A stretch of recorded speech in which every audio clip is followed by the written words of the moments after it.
नमस्कार दोस्तों, टीचर भी यूट्यूब चैनल में आपका एक बार फिर से स्वागत है।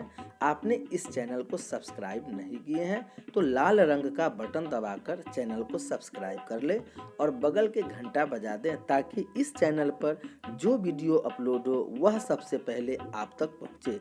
हाँ दोस्तों, लाइक करना नहीं भूलेंगे क्योंकि आपके लाइक करने से ही हमारे मेहनत का फल मिलता है। तो आइए जानते हैं नियोजित शिक्षकों के बारे में क्या खबर आ रही है।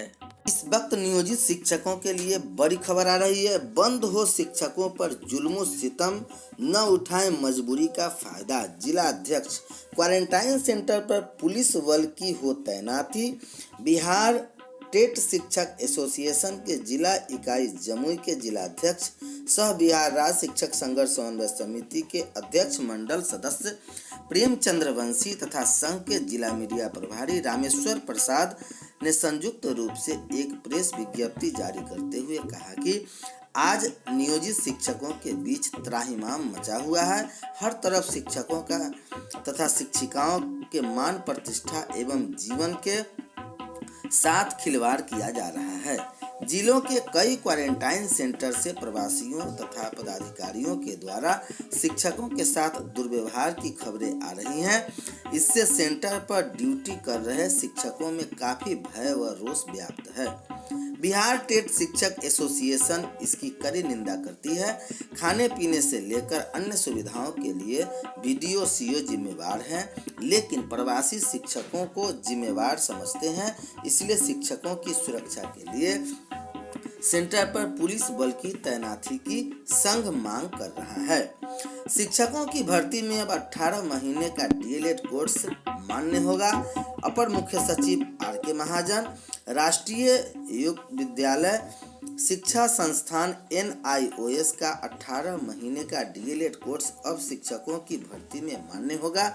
मानव संसाधन विकास मंत्री रमेश पोखरियाल निशंक ने गुरुवार को शिक्षकों के साथ चर्चा में लंबे समय से चले आ रहे इस विवाद पर पक्षारोप कर दिया। साथ ही कहा कि कोर्ट के आदेश का सम्मान होगा। NCTE राष्ट्रीय अध्यापक शिक्षा परिषद को इसे लेकर निर्देश दे दिया है कि वही मंत्रालय के इस फैसले में इस कोर्स को करने वाले देश भर के करीब 15 लाख शिक्षकों को भी बड़ी राहत दी है।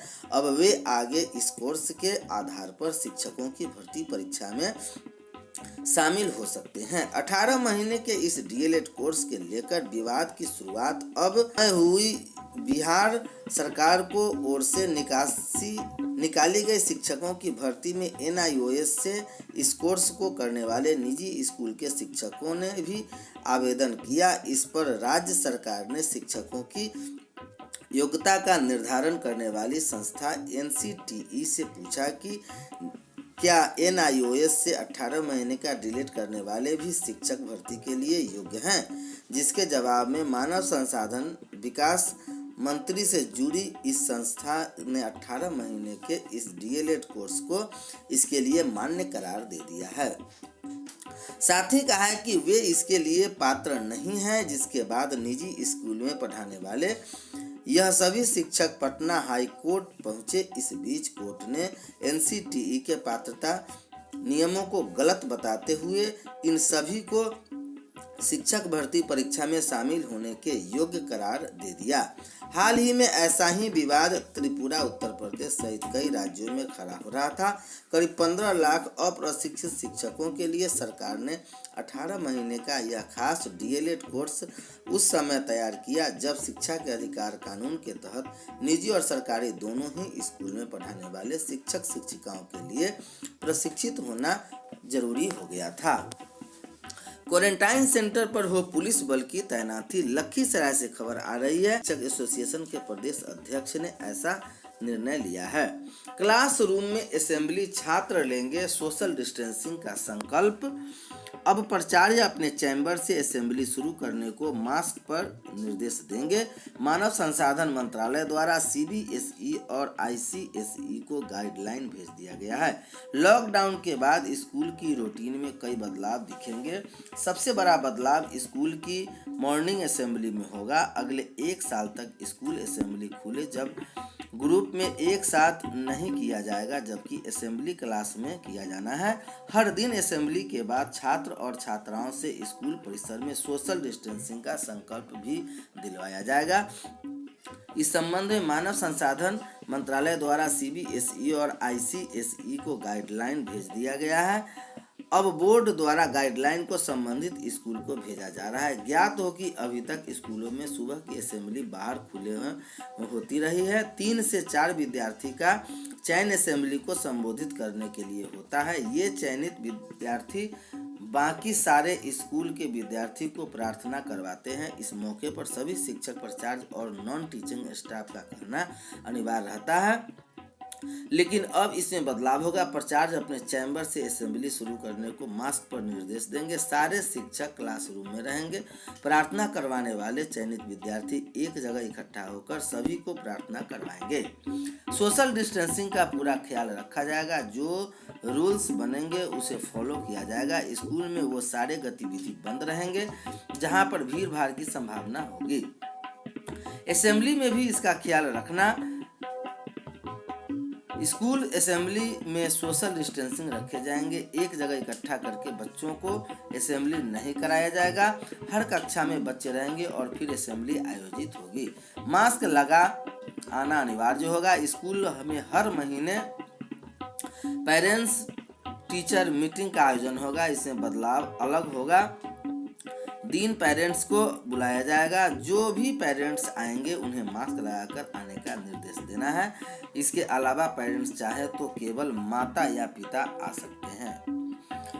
नियम में होगा बदलाव। लॉकडाउन के बाद स्कूल तो खुलेगा, लेकिन पूरे साल भर तक उन्हीं खेल को बढ़ाया जाएगा जिसमें खिलाड़ी ही शामिल होते हैं, जैसे बैडमिंटन, टेनिस, टेबल टेनिस आदि शामिल होंगे। इसके अलावा खेल के मैदान में रूल्स में बदलाव होगा। अभी तक खेल देखने के लिए सारे बच्चे इकट्ठे होते थे, लेकिन अब उन्हें बदलाव होगा। मैदान में कुर्सियों को सोशल डिस्टेंसिंग से रखा जाएगा ताकि कोरोना वायरस से बचा जा सके। इसके साथ ही सैनिटाइजर की व्यवस्था की जाएगी। बिना सिलेबस जारी किए ही हो गई STET।